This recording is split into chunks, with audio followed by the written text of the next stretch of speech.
ప్రజాప్రభుత్వ నినాదం ఒకటే, ఒకే రాష్ట్రం ఒకే రాజధాని కానీ అభివృద్ధి వికేంద్రీకరణ. ఇప్పుడే మాధవ్ గారు చెప్పినట్లు భారతదేశంలో 100 రూపాయలు పెట్టుబడులు వస్తే దాంట్లో 25 రూపాయలు ఆంధ్ర రాష్ట్రాన్ని ఎత్తుకుంటా వస్తుంది. ప్రజలందరూ ఒక్కసారి ఆలోచించాలి. గూగుల్ ఆర్సిలర్ మిత్తల్ ఉత్తరాంధ్రకి తీసుకెళ్ళాం, రాజధాని క్వాంటమ్ కోస్తాంధ్రకి తీసుకొచ్చాం, ఏకంగా ఫైటర్ జెట్లు రాయల్ ఎన్ఫీల్డ్ ఈ రోజు రాయలసీమకి తీసుకొచ్చిన ఘనత ఒక ఎన్డీఏ ప్రభుత్వాన్ని. మనది గొడ్డలి, మనది గూగుల్, వాళ్ళది గొడ్డలి.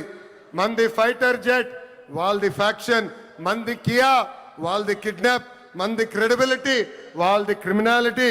మంది డెవలప్మెంట్, వాళ్ళది డిస్ట్రక్షన్. మంది బుల్లెట్ అవుతే వాళ్ళది బూతులు. మనం మహిళలకి 33% రిజర్వేషన్ ఇస్తే ఏకంగా తల్లిని చెల్లిని మెడబట్టి బయటికి గంటేసిన చరిత్ర ఆ గొడ్డలి పార్టీది. ప్రజలందరూ ఒక్కసారి ఆలోచించాలి. జగన్ ఆయన పేరులో జీ చూసి జెన్జీ అనుకుంటున్నాడు.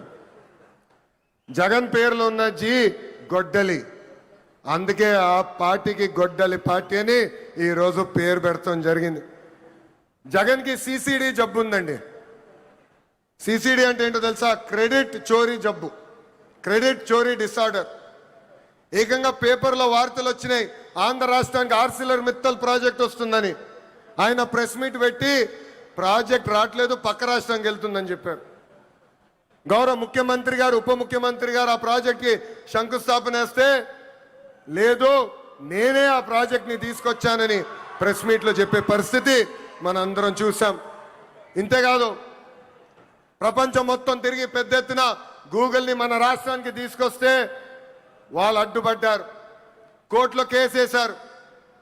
కానీ ఇప్పుడు ప్రెస్ ముందరకు వచ్చి మా వల్లనే గూగుల్ ప్రాజెక్ట్ వచ్చిందని చెప్పుకునే పరిస్థితి.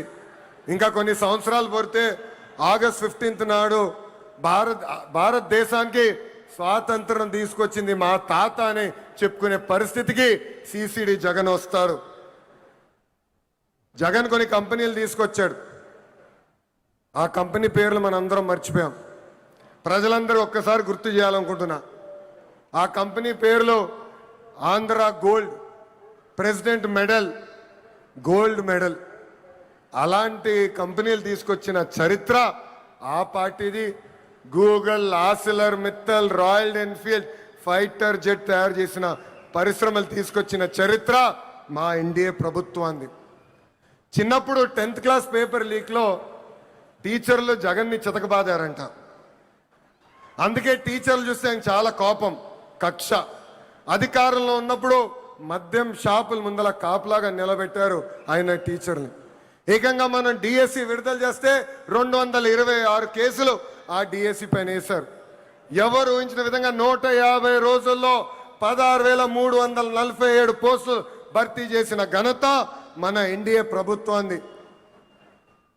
నిన్న ప్రెస్ మీట్ నేను చూసా.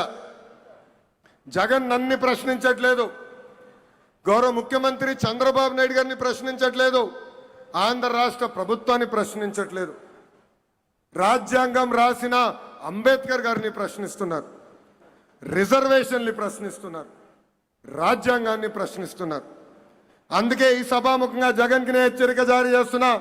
మీరు ఎన్ని జన్మలు ఎత్తినా డిఎస్సి పూర్తి చేసి ఇచ్చిన హామీ నిలబెట్టుకున్న ఘనత మాది. మళ్ళీ డిఎస్సి నిర్వహిస్తాం.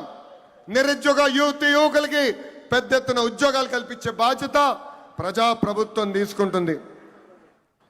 ఈ జగన్కి కనీసం దేశభక్తి అన్న కూడా లేదు. మేమందరం పోరాడి పెద్ద ఎత్తున సాగర్